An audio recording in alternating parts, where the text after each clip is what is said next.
No, like, hilarious t-shirt today? No.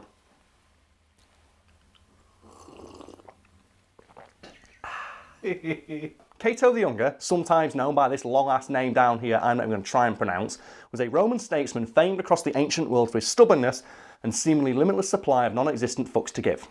According to history books, from almost the moment he was born, Cato was surrounded by people who tried and failed to test the limits of his legendary ability to resist temptation. Sort of like those asshole tourists you get dancing in front of the people outside Buckingham Palace, only without the giant hats. Or the guns. So Cato was famed for his stubbornness from an incredibly early age. Yes, and the earliest example I can find of, an example of said stubbornness comes from when he was just 5 years old. And he was approached by a member of the military who told him to swear allegiance to a military general he didn't like. And Cato the Younger's response was, no. So what this military guy did is he got really annoyed, this young kid saying no, and he grabbed him by the ankles and hung him outside of a fucking window and said, how about now? And what do you think Cato said? Considering it's stubbornness, I assume no. No, he didn't say anything. He just stared at the guy and crossed his arms like a Japanese mob boss, upside down. And the guy eventually just brought him back from the window and put him down and left. Because, if you can't scare a child doing that, that's what Batman does to, hardened criminals to scare them. And this military does it to a 5-year-old, and the 5-year-old's like, nah, I'm good. What you got? Do you reckon Batman would have put him down? No, do you know, it's like that moment in Batman Begins where Batman tries to scare Falcone. He goes, oh, what are you doing, mate? A fall from this height won't even kill me. And then he pushes him off and he breaks his leg. But, obviously the guard was more scared of, Cato the Younger than Batman was of Falcone. But it's just that idea, though, you've got this huge, big, burly Roman guard holding a 5-year-old out of a fucking window going, tell me you like this guy. And the kid's like, nah, I'm good. Why is it so important that this 5-year-old has to like this particular general? It's more that, that military guy was just pissed off at, the kid's insolence. Oh, so you assumed he asked him like you were a kid? Yeah. Oh, who's your favourite general? No, it's more, he just said, do you swear allegiance to this military general? And Cato was like, no. He goes, what do you say? No. Mm-hmm. And you think, maybe it's just a kid being sarcastic. It's like, no.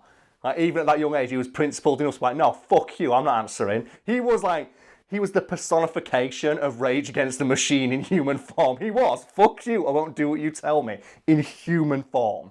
Because, as he grew up, this reputation basically just, eclipsed everything else we know about Cato the Younger, from history stance, because all the stories about him are just he just didn't give a fuck. Nothing ever fazed Cato the Younger. And people tried many times to see if they could get him to react with anything but utter nonchalance, and failed horribly.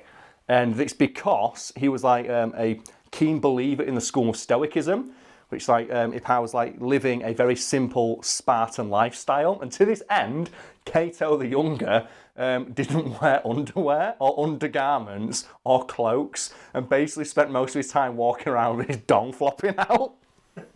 And people watching might be thinking, was this because he was poor as shit? And it's naturally, Cato the Younger had a very sizable inheritance as a younger man that made him the equivalent of a modern day millionaire. He just didn't give a fuck. And he showed that by just walking around with his knob hanging out all the time. It still amazes me how you will always manage to find, everyone in history who flops their dong out all the time. Well, it's because, Brad, if you're a person who flops their dong out while, doing something notable, history tends to remember that more than people who didn't have their dong flopping out. Like Diogenes, who we've spoken about before. And similar to Diogenes, he was a famous philosopher. Like I said, Cato the Younger became a famed statesman. And even though he walked around with his dick hanging out all the time, he was incredibly popular with members of the public. What about walking around with your knob out makes you popular? It wasn't that he walked around with his knob out, it was his commitment to living a Spartan lifestyle, which made him impossible to bribe or coerce, because he didn't want anything. And it got to the point where people trying to bribe Cato the Younger would be immediately reported to the authorities and arrested. And to the people of Rome, this was a marked change from the corrupters, all shit politicians who come before him. And it came to the point where Cato the Younger wouldn't even badmouth his political opponents in speeches because he thought it wasn't nice. And he didn't think that's the way a statesman should carry themselves. And that just made him even more popular. British politics needs a man like this. I think all politics needs a man like Cato the Younger. And they always have their dong flopping out. It's you know what? There are no secrets here. It's like that famous story of Winston Churchill, isn't it, where he'd hold meetings in the bath. And I think it was like a high-ranking like American official met him, maybe the president, met him, walked into his bathroom and was like really embarrassed about it. And Winston Churchill like, there's nothing for two great men to hide. Let's get on with the meeting. And apparently Winston Churchill loved holding meetings in his bathroom. Because there's the great story of the inventor of piekrete, if you're familiar with it. People don't know it's a mixture of... I know what piekrete is. Piekrete, if people don't know, is a mixture of wood pulp and water that's frozen.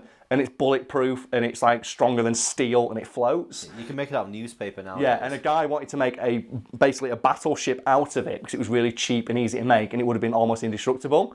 And to prove its worth to Winston Churchill, dropped a block of it in his bath and it didn't melt. And Winston Churchill apparently played with it for the rest of his bath like a rubber duck. No, he should have made a tiny battleship. So the Winston Churchill could be like, oh, yes, one of these, but larger, please. That's what people said, yeah. It's like, like, won't it melt? And it's like, no, because the way it works is it won't melt for like 6 years. I mean, it's got a longer lifespan than most battleships. Oh, but Winston Churchill's famous for his quotes, isn't he? Like, the one I always remember is when... Someone said he was drunk. No, it was a woman said to him, if you were my husband, I'd feed you poison. And he replied with, if you were my wife, I'd eat it. And there's the other one, isn't it, where someone got to him, like, you're a terrible drunk, Winston Churchill. And yeah, I'm drunk, but I'm drunk and you're ugly, but in the morning I'll be sober and you'll still be ugly. It's like, and he was the leader of our country. I just want more world leaders to just not give a fuck like that. I want the Cato the Younger-esque world leaders just walking out of their dong flopping out like, and what? What are you going to say? I don't give a fuck. Before we move on to the actual political side of things, yes. What did he do, like, in terms of Spartan lifestyle? Like, how did he live it aside from just having his dog out? Oh, well, there's some great stories from people who'd, like, watch him and be really confused about what he was doing. Because, like, they'd say whenever it rained, what Cato the Younger would do is strip off completely naked and sprint until he passed out. It's like, to try and harden his body to the elements. And whenever it snowed, he'd walk around naked as well. You said Cato would walk around half naked most of the time. Pretty much, yes. What about, like, if the weather was horrible? Oh, then he'd walk around completely naked.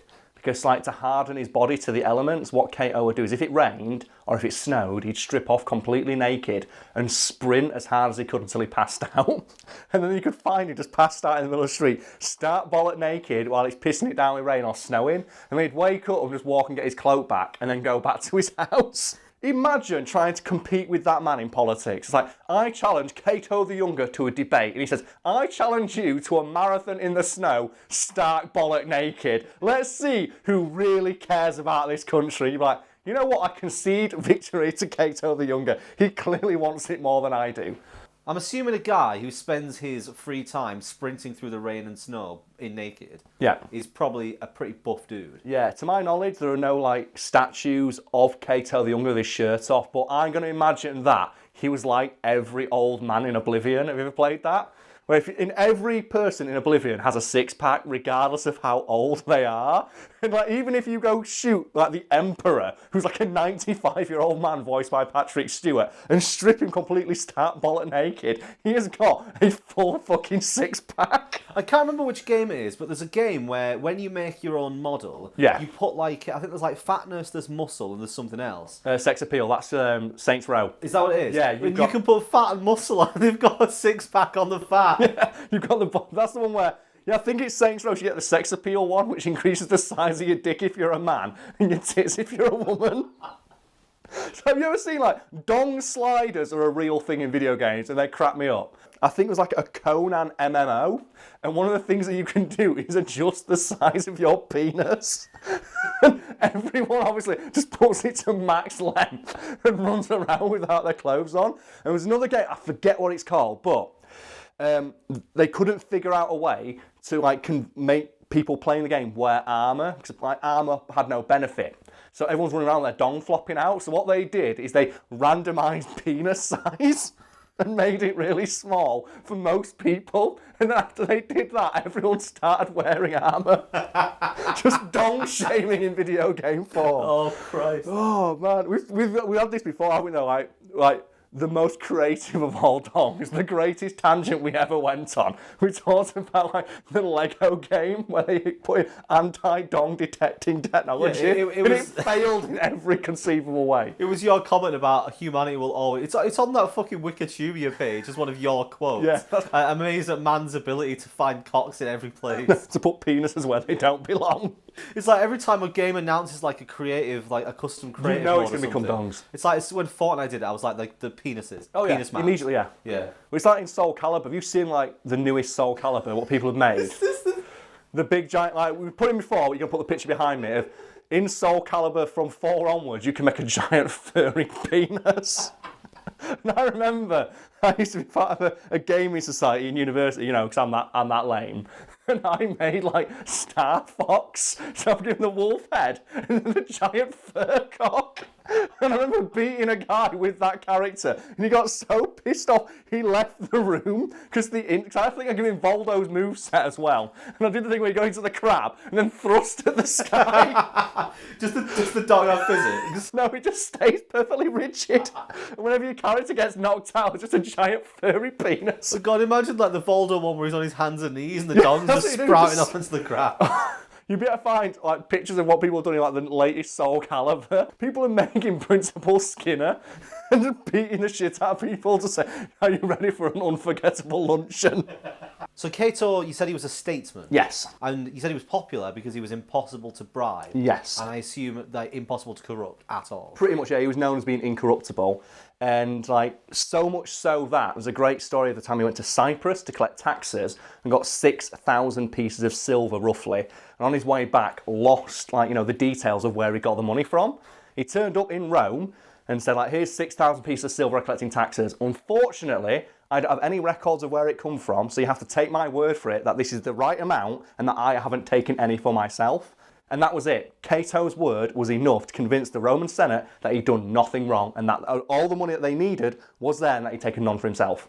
Looking at Cato with modern eyes, yes, it seems impossible that somebody would have been that honest. A politician in particular. That's the line, is it? It's like someone being that honest is fair enough, but a politician being that honest. And it's just, the fact that always gets me is that Cato the Younger specifically like clarified, I didn't take any. And that to me is immediately suspicious. It's like, if someone handed me a drink and went, oh Karl, I got you a pint, don't worry, I didn't dip my dick in it, I'd be like,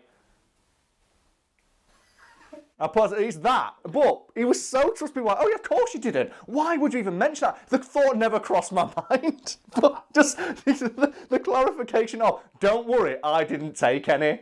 So I think like, if I give you a tenner, it's like, oh Brad, go pick me up something from the shop, and you come back and went, here's your change, and I got £3 from like someone else with it. Oh, don't worry, that's all your change. I didn't take any. I'd be like, let's march that fucking shot right now. I'm going to ask that cash. We're going to find that. Get to the bottom of this. And that's over like £6. This was 6,000 pieces of silver.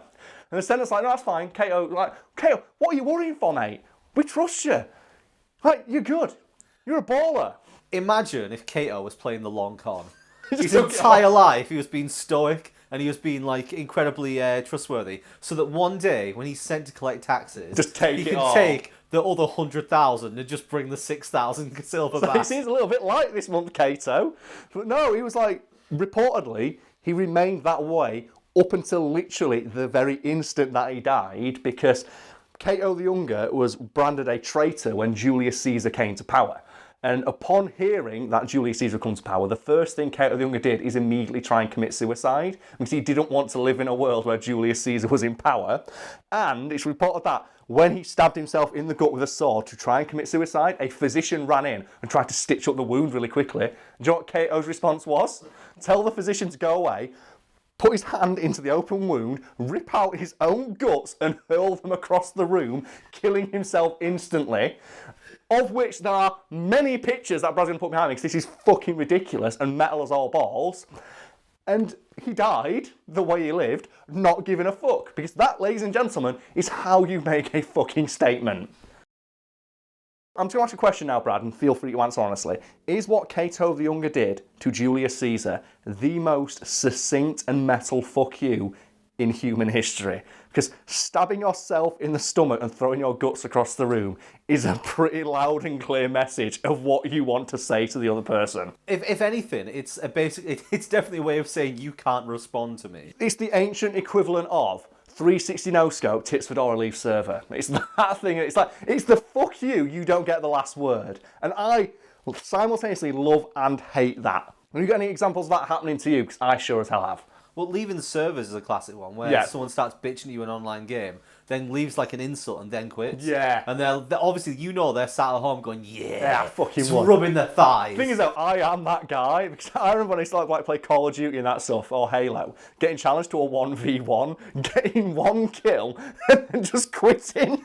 And sending the message like, mate, I'm too good, I'm too pro. You've done that with me when we played Mean Bean Machine. Just get one win and quit. Brad, 50 wins. Carl, one win. Stand up, leave the room. Done. I don't need to do anything else. It's the thing that happens in The Simpsons, isn't it? Where Bart's playing Homer at the boxing game, and Homer practices at the arcade to, beat his son. And at the very last moment before he wins, the TV turns off or something, and Bart goes, "Oh, I retire undefeated champion." It's such a dick move, but I love it. Oh man, that shit's the best. It's just like Tits Fedora leave server. It's like, damn it, and then block all communications. Oh man.